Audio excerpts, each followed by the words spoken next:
Ya, bagaimana kemarin itu masalah di dinas sosial itu? Dinas sosial. Hmm. Jadi di dinas sosial itu, ketika seseorang yang anak mahasiswa yang saat ini berusia sekitar 20-an tahun, 21 tahun, dia mendapatkan berita bahwasanya pihak pemerintahan Kota Medan ini membuka peluang untuk mendapatkan beasiswa terhadap beberapa mahasiswa. Ya, ini adalah salah satu yang perlu direspon oleh anak mahasiswa untuk mereka mencoba diri dengan nilai mereka ini merasa tertinggi, ada IP-nya di atas 3,5, ada 3,8. Namun begitu mereka mendaftarkan diri melalui linknya Dinas Sosial Pemko Medan, ternyata hasilnya zonk. Kenapa? Mereka melihat ini pihak Pemko Medan mau memberikan beasiswa, tapi kok syaratnya harus menjadi peserta DTKS, yang mana DTKS itu kalau kita tidak salah kepanjangan dari Data Terpadu Kesejahteraan Sosial. Nah, sang anak tersebut jikalau kita melihat yang tinggal bersama neneknya, tinggal di pinggir rel kereta api, sementara pemerintah sendiri, pemerintahan Pemko Medan sendiri belum ada mendata di wilayah tersebut bahwa yang seyogianya dan sesungguhnya wajiblah masyarakat ini untuk dibantu, karena di alamat tersebut pun dia hanya tinggal bersama seorang nenek dan tinggal di atas rel kereta api, tetapi dia masih mau punya semangat untuk belajar di dunia kampus pendidikan itu. Nah, ketika diurusi tahap pertama karena ada syarat DTKS, sang anak tadi ini dia berangkat pergi ke kantor kelurahan. Di kelurahan disampaikan bahwasanya kelurahan tersebut sudah mengirimkan data kartu keluarga tersebut ke dinas sosial. Namun di dinas sosial sendiri menyampaikan ini belum ada datanya, karena mereka meminta data tersebut dari mereka buang ke Kemensos. Yang saya sangat sesalkan, kenapa pemerintahan Pemko ini memberikan satu apresiasi di bidang pendidikan, tetapi harus dengan syarat yang mana syarat tersebut adalah syarat yang kita tidak tahu juntrungannya di mana nih sekarang ini, harus bisa sampai menuju syarat tersebut. Poinnya adalah DTKS. Saya bingung dengan masyarakat Medan yang mana yang harus bisa cara praktis dan cepat untuk mendapatkan data DTKS tersebut. Ini yang menjadi kendala. Jadi hasilnya waktu yang bersangkutan itu mengurus itu gagal lah. Gagal sama sekali. Padahal kita sudah membackup untuk membantu komunikasi dengan pihak dinas sosial. Ternyata dinas sosial ini yang saya herankan, mestinya pemerintah membuat cabang-cabang. Sebagai wali kota Medan itu membuat cabang-cabang, ada dinas sosial, ada dinas tenaga kerja, ada dinas kesehatan. Tugas mereka itu di kantor dinas itu bukan mereka duduk, tapi melayani masyarakat. Itu menurut pandangan saya. Ketika masyarakat mempunyai kendala, orang dinas lah yang memberikan way out. Namun waktu pada saat sang anak tersebut menyampaikan keluhannya untuk kenapa datanya tidak termasuk DTKS, tidak ada way out yang diberikan oleh dinas sosial Kota Medan. Tidak ada. Tidak ada jalan keluar. Tidak ada jalan keluar. Mereka hanya bisa melempar bahwasanya Kementerian Sosial di pusat belum ada mengirimkan data itu kepada mereka, sehingga kartu keluarga sang anak tersebut tidak masuk dalam daftar DTKS. Dari pihak kelurahan nggak ada kasih way out juga? Dari pihak kelurahan tidak ada. Pihak kelurahan katanya sifatnya hanya mendata. Begitu mendata, mereka mengirimkan kepada pihak dinas sosial. Karena dinas sosial berdasarkan akumulatif mengirimkan data tersebut, alasannya langsung directly ke Kementerian Sosial. Di sini yang saya aneh, di mana orang pihak dinas sosial ini, mereka ini apakah paham atau tidak menjadi pegawai negeri yang membantu daripada pekerjaan pemerintah, mereka dibayar oleh APBN dan APBD, itu sumber uangnya dari masyarakat. Tapi mereka tidak memberikan way out, jalan solusi yang terbaik buat masyarakat yang ada kendala. Ini yang menjadi faktor yang sungguh mengecewakan buat dunia pendidikan gitu loh. Ibarat begini, kita ingin mau menyumbang, tetapi ada syarat. Nah, kita mau menyumbang, gue perhatian nih di dunia pendidikan, gue mau kasih ini sekarang, mau bantu dia. Tapi dengan catatan harus DTKS. Apa sih DTKS? Kenapa tidak ada sosialisasi terhadap DTKS yang sesungguhnya untuk dijalankan oleh pihak-pihak mereka? Apakah hanya duduk di back office, di balik meja, begitu datang hanya paraf kerja, hanya tanda tangan? Apakah begini kinerja dan kerja daripada Dinas Sosial Kota Medan ini? Ini menjadi sebuah pusat perhatian kita. Jadi menurut pengamatan Tuan nih, selama ini yang di lapangan, apakah yang mendapat yang katanya DTKS itu, otomatis ada beasiswa segala macam bantuan-bantuan sosial itu, apakah sudah tepat sasaran? Nah, sepengetahuan saya ketika saya melakukan kunjungan dan besuk di salah satu rumah sakit swasta di Medan ini yang di tengah kota. Ketika itu saya mengunjungi dan membesuk pasien, dan di sebelah pasien tersebut sempat berkata-kata bahwasanya dia rumah tinggalnya adalah di ruko. Di ruko salah satu kota Medan ini, ruko. Gitu loh. Oke. Anaknya dari mulai SD, anaknya SMP, anaknya SMA, dan anaknya sampai ke universitas. Ini semua sudah mendapatkan beasiswa dari pemerintah. Artinya, kalau kita kaji kembali syarat daripada beasiswa harus DTKS, kenapa mereka tinggal di ruko? Ruko itu adalah rumah toko yang terdiri dari bangunan bertingkat-tingkat, dan itu tidak ada nilai papannya di situ. Tapi DTKS itu ada ke keluarga mereka. Dan yang anehnya lagi, salah satu pihak politikus yang ada di Sumatera Utara ini mengguaranti, karena dia berhubungan dengan salah satu politikus yang ada di Sumatera Utara ini, mengguaranti keluarga tersebut mendapatkan beasiswa. Apakah itu produknya PIP, apakah itu produknya KIP, itu mereka rasakan manfaatnya. Nah, kenapa untuk mendapatkan manfaat beasiswa di dunia pendidikan yang ada di Kota Medan ini, kita harus pakai backing-membacking? Apakah harus seperti ini dunia pendidikan? Akhirnya sudah sangat cedera sekali dunia pendidikan anak-anak bangsa yang muda sekarang ini. Kita harus latih mereka, harus punya backing. Kalau tidak punya backing, tidak akan mudah untuk mendapatkan beasiswa. Inilah masa depan yang tidak, menurut saya, yang tidak akan tercipta lebih baik, yang ada akan menjadi turunan yang buruk menurut saya gitu.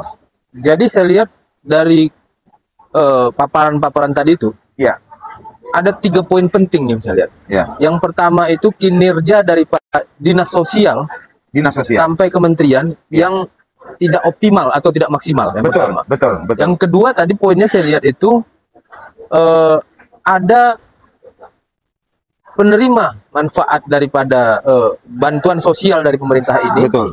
yang tidak tepat sasaran. Tidak tepat sasaran. Tadi ada orang di rumah ruko Ruko.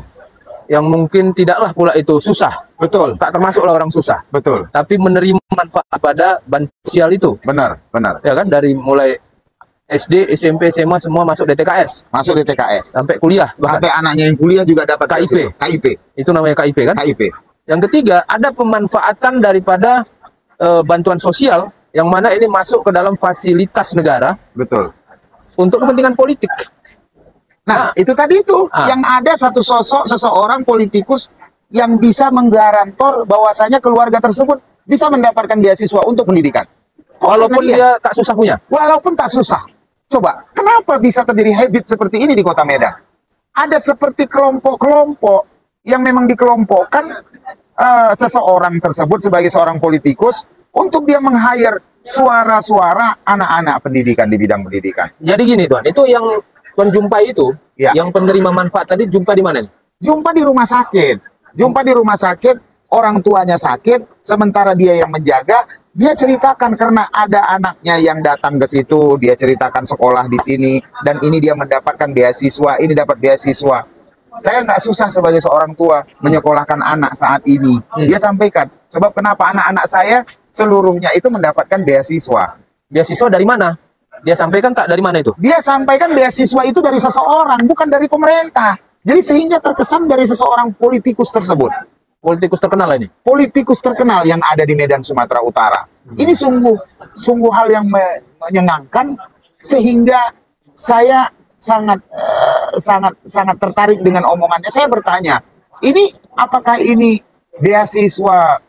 Bagaimana? Dia sampaikan yang ada di voice-nya sendiri, yang ada dari mulutnya sendiri, bahwasanya menyebutkan nama seseorang tersebut. Ini kan tidak lazim untuk kita sampaikan kepada orang bahwasanya sumber anggaran beasiswa ini kan sebenarnya dari pemerintah, tapi kesannya dari seseorang. Nah, ini satu hal menarik ini. Iya. Yang harus kita apa namanya investigasi itu lebih lanjut. Betul. Karena tadi terkait yang anak orang yang dari pinggir rel Nah, tak dapat, tak masuk DTKS. Iya. Ini yang rumah ruko dapat DTKS. betul. Ditanya dari mana bisa dapat? Dari seorang politikus. Iya, Sudahlah kacau balau di dinas sosialnya, iya,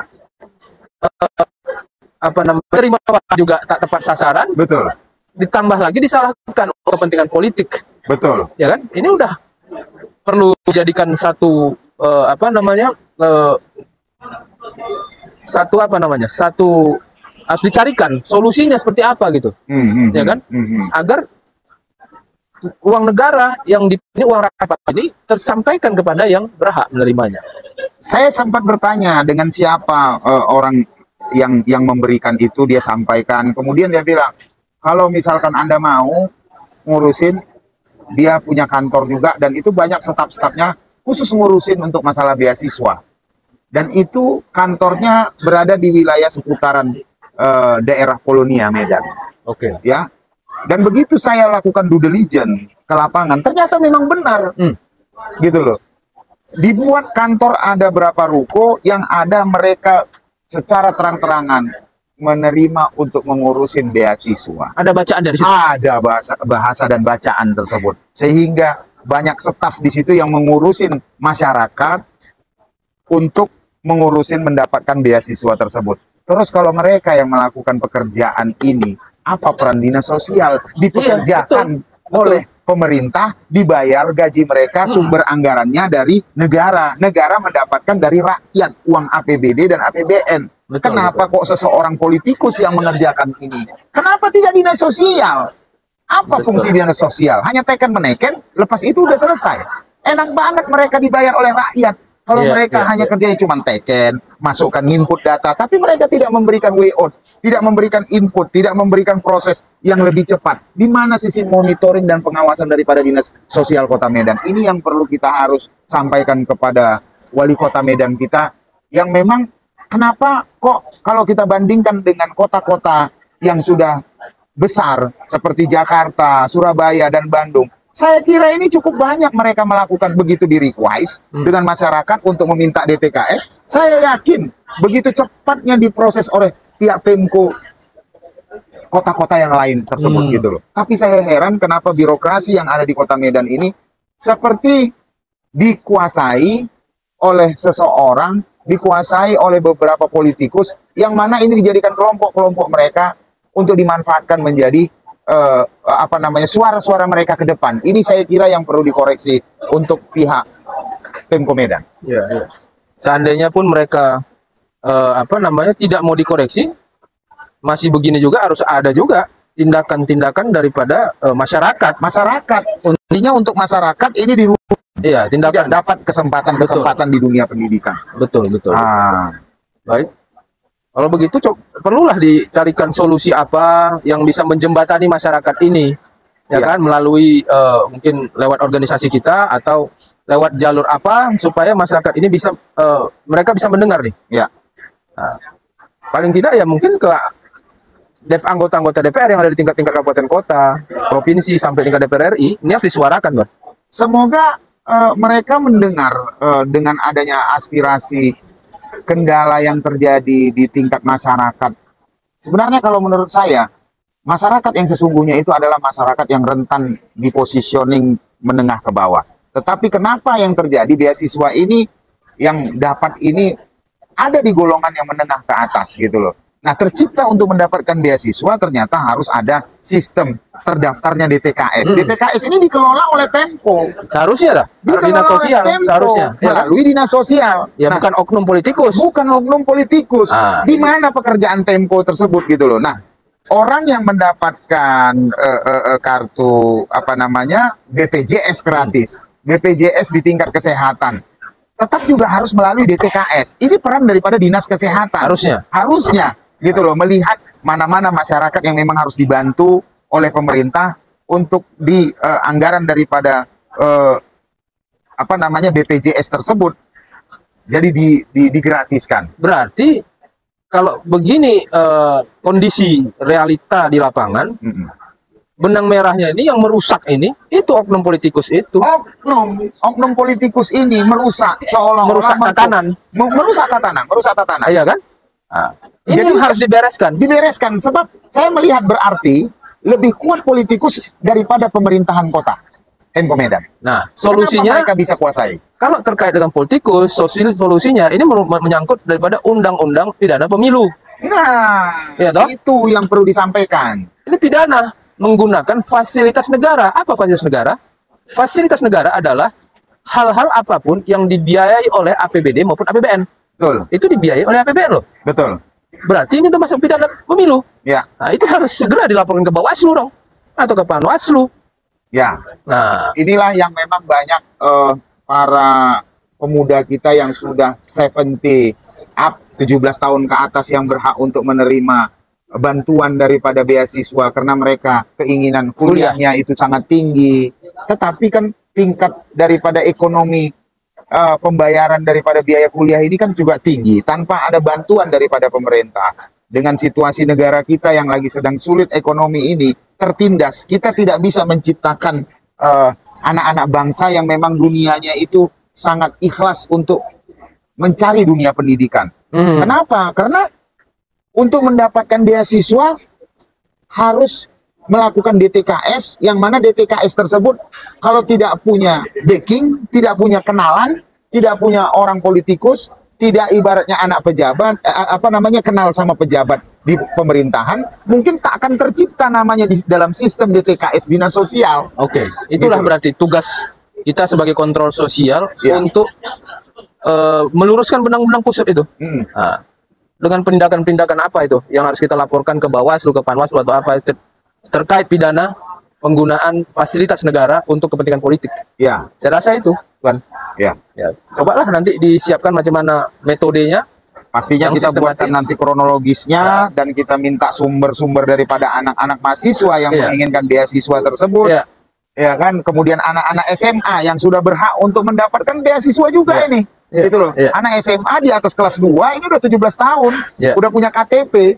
Gitu coba loh. itu dibantu itu nanti. Nah, ini yang harus kita di Perjuangkan, sektor ya. pendidikan, jangan sampai kita bermohon di sini kepada pimpinan-pimpinan daerah, pimpinan-pimpinan wakil rakyat, pimpinan-pimpinan pejabat, pimpinan daripada negara ini dan pihak kementerian. Jangan sampai ini dikuasai oleh kelompok-kelompok untuk dunia pendidikan. Seharusnya kita harus fair play, betul-betul lah dikaji ulang dan dimanfaatkan untuk bekerja daripada pihak pemerintahan untuk jemput bola. Mana anak-anak yang memang wajib kita bantu gitu Oke, loh. setuju. Siap. Ya, Mantap. terima kasih. Itu harus diperjuangkan demi Semoga bermanfaat. rakyat banyak dan demi terarahnya bantuan pemerintah kepada orang-orang tepat. Ya, betul. Sip.